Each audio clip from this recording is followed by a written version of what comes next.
ठाढ़ कौशल्या रानी तिलक निरेखली।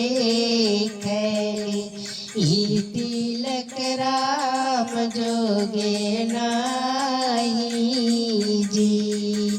ठाढ़ कौशल्या रानी तिलक निरेखली।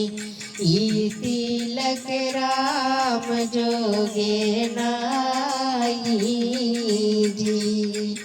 ऐसन ऐसन बर्तन हम धगरिनी के दिहली हो।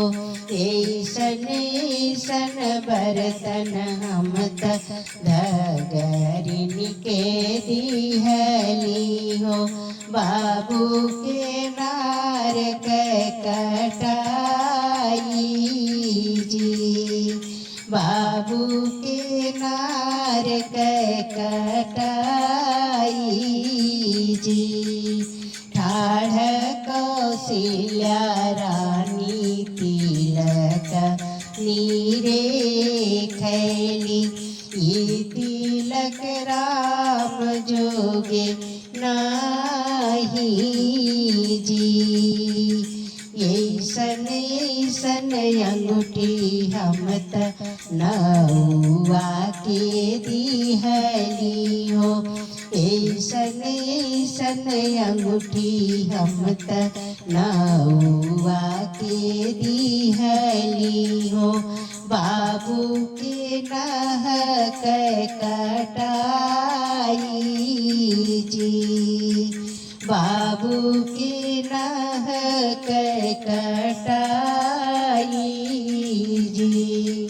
ठाढ़ कौशल्या रानी तिलक निरेखली। ई तिलक राम जोगे नाही जी। ऐसन ऐसन कपड़ा हम पंडित जी के दिहली हो।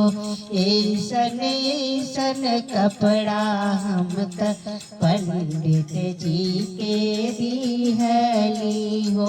बाबू के लगन धराई जी। बाबू के लगन धराई जी। ठाढ़ कौशल्या रानी तिलक निरेखली। ई तिलक राम जोगे नाही जी।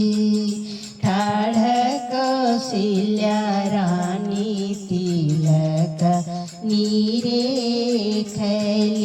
ई तिलक राम जोगे नाही।